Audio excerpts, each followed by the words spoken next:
पहले तो डॉक्टर साहब ये बताइए कि इस वक्त पाकिस्तान को ज़्यादा सिक्योरिटी के हवाले से अंदरूनी ख़तरात ज़्यादा हैं या बैरूनी ख़तरात ज़्यादा हैं?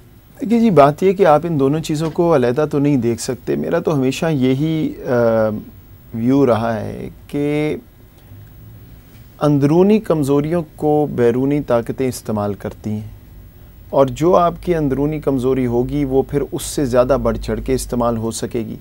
सो ये दोनों एक ही सिक्के की दो साइड्स हैं।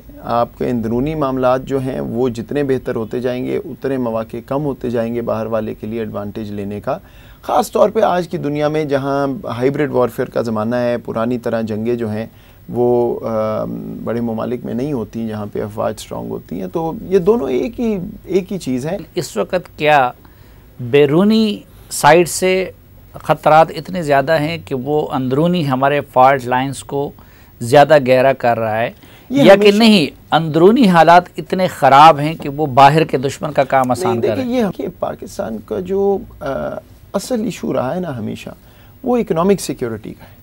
जब आप इक्तिसादी तौर पे, जब माशी तौर पे आप मजबूत होते जाते हैं तो फिर बहुत सी चीज़ें और एक तो खुद हल हो जाती हैं। कुछ ये है कि आपके पास अखराजात यानी कि ज़्यादा रिसोर्सेज हैं तो अखराजात आप ज़्यादा कर सकते हैं अपनी हार्ड सिक्योरिटी पे। तो वो तो एक लॉन्ग टर्म प्रोसेस है, वो चलता रहेगा। लेकिन मेरा ख्याल है कि इस वक्त फ्रेंकली ये दोनों जुड़े हुए हैं। जो इंटरनल थ्रेट है हमें, ख़ास तौर पे टेररिज्म और वो सारी, वो बैरूनी इन्वायरमेंट से ही जुड़ी हुई है। लेकिन इस वक्त अंदरूनी महाज पे माशी बदहाली है, सियासी पोलराइजेशन है, फिर मजहबी इंतहा पसंदी है, और अब तो हमारे मिनिस्टर यहाँ तक भी कह रहे हैं कि रियासत में ये सलाहियत नहीं है उनको डील करने की। फवाद चौधरी साहब जो हुकूमत के तर्जुमान हैं, उनका बयान आपकी नज़रों से गुजरा होगा। अच्छा, इससे तो खैर मैं बिल्कुल एग्री नहीं करता कि रियासत की सलाहियत नहीं है। देखिए, ये बात समझने की ज़रूरत है, रियासत का काम गोली चलाना नहीं होता है।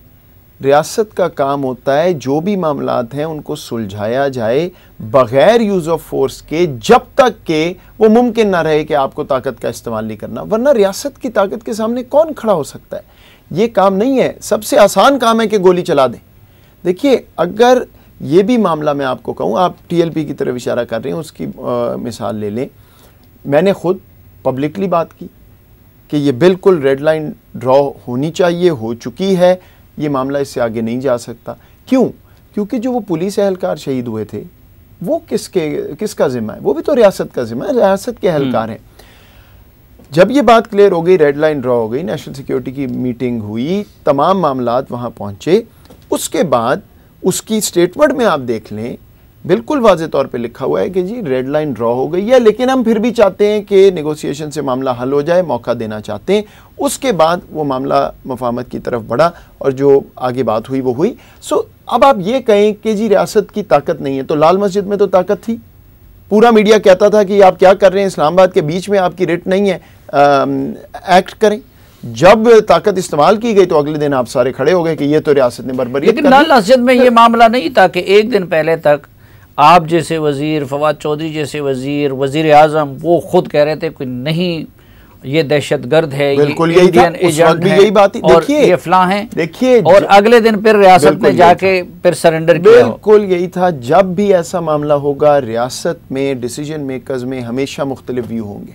ये मामला ही ऐसा है अपने शहरी पे गोली चलाने का या मामला मफाहमत से हल करने का, हमेशा आपको डिफरेंस ऑफ ओपिनियन मिलना चाहिए। मेरा एक व्यू हो सकता है, मैं अपने जाविये से सिक्योरिटी के दूंगा, कोई फाइनेंस इकोनॉमी के जाविये से देगा, कोई लॉन्ग टर्म देगा, कोई शॉर्ट टर्म देगा, और फिर वज़ीर आज़म ने फैसला करना है। बिल्कुल ऐसे ही होता है।